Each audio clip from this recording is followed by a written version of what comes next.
Hi. Okay, so that was my first day. I just had my first day as a Second City student. It feels really good. Yeah, we did lots of shit, and we just had lunch. And the other half the people are off doing this sketch comedy intensive, which I really wanted to do, but it was just like double the price. And I was like, ugh. So eventually I want to do the sketch writing intensive as well. So yeah, 3 hours of improv. I did a lot of journaling. So we went on one break and I wrote down all the activities that we did. So I'll remember all the shit and how I felt and the good moments and the bad moments. And then after the break was when, that was really funny. It was called Everyday Olympics. And it was like, so there'd be like 2 commentators and then 2 Olympic athletes, but they were doing everyday activities. So it was like, there was making the bed. Mine was ironing. I was ironing sheets. I commentated for making the bed, and I was the athlete for ironing clothes. And my big choice for ironing the clothes was, at one point we were ironing boxers, but then they told us, the commenters decided they were dirty boxers, so I started throwing up. I just threw up everywhere, instant replay. So it was good. It was super fun. Yeah, listening is super important, of course. Yeah, but this is all coming back to me. I haven't taken an improv class in a year or 2. I did improv. I was in an improv troupe in New Zealand and an improv troupe in Guatemala.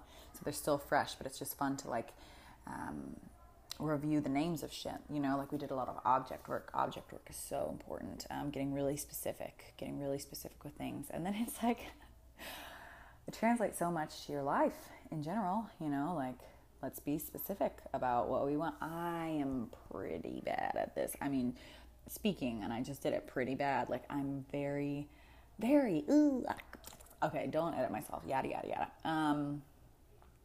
I talk in generalities. I speak in generalities, but I'm usually thinking of something specific. It's as if I'm doing object work and the object is in my mind, and I'm just describing it with swatches of red and like blobs of paint. That didn't make sense at all. I should probably be quiet, I think. I don't know what's going on. Okay. I'm behind the DeMatt Theater. That's the DeMatt Theater. You could see through Walter View at X-ray vision. You'd see that that's a pretty cool theater. Yeah, I've already made some friends. I've made friends with workers here, the cleaning crew. Sean Shaw. His name is Sean Shaw. Sean Shaw. Sean Shaw.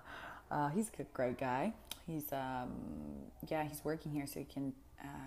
You get 1 free class and then 15% off all the other classes. So yeah, he's cleaning here. And Adam, he's the dude I ran into earlier today when I was walking to the main stage. I was like, oh, hi. I'm awkwardly turned on. I'm just doing a vlog right now. Normal. He was super sweet. He was banging stuff on the stuff carpenter things.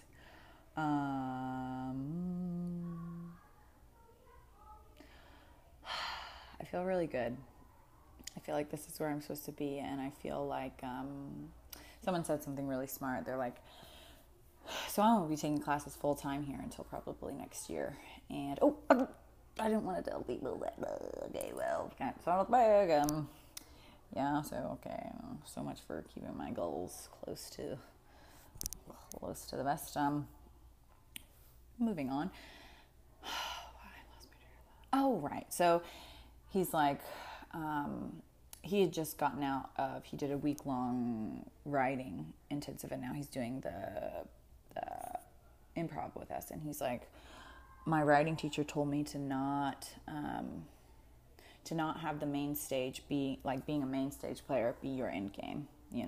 It'll drive you insane. And Amy Poehler, she didn't go onto the main stage. She was being groomed to be on the main stage after she was here for 2 or 3 years. I mean, Tina was on the main stage. She was here for 2 or 3 years. Then she was picked to be on the main stage. She went on to SNL. But Amy was here for 2 or 3 years. About, they were hinting, nudging, and that's when she went off and fucking went to New York and started the UCB, you know, which at first was just in some shitty little theater with like 4 people in the audience, and now it's like comparable to Second City, very comparable to Second City. Yeah. So I guess what I'm kind of realizing right now is that I don't necessarily want to have an end game, but just like a next game, you know? So my game right now is just get financially fit, make a ton of money. So that's this year. And then,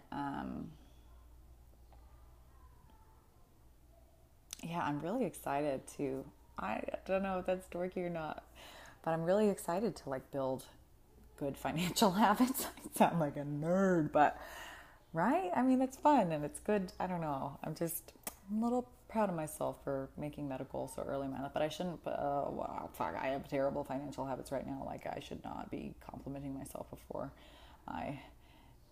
anyway, whatever. Dave Ramsey, gonna watch that shit. So, moving on. What am I saying? This is turning into just a random train wreck of a vlog. Next game. Okay, so I think my plan now is to have like a big hairy wolf of a goal, you know, in the far distant future, and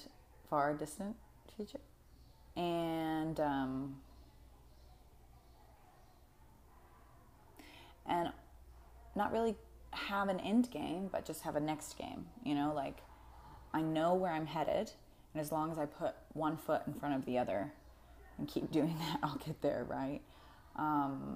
But maybe I just want to focus on my next step and not necessarily have, okay, I want to do this, and then I want to do this, and then I can da-da-da-da-da. So yeah, my next step is, well, the step I'm in right now is financial fitness. And then the next will be moving out here and doing Second City classes, taking a bunch of Second City classes. And that is nerve-wracking to say to the public, because I like to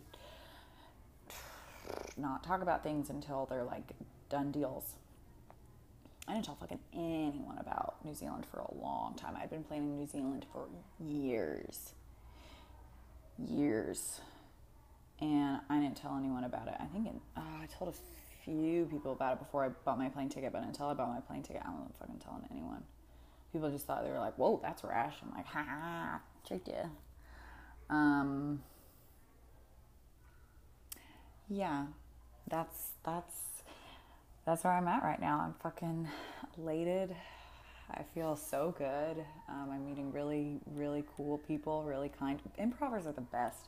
Improvisers are just kind, good, genuine people. I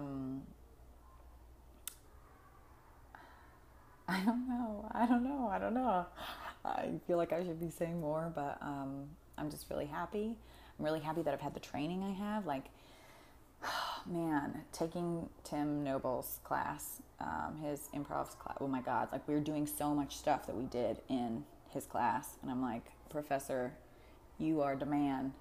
And he's probably not watching this because he's a Luddite and doesn't really know what a computer is, but I love you and thank you so much for preparing me well. And yeah, I'm doing your journaling technique, right?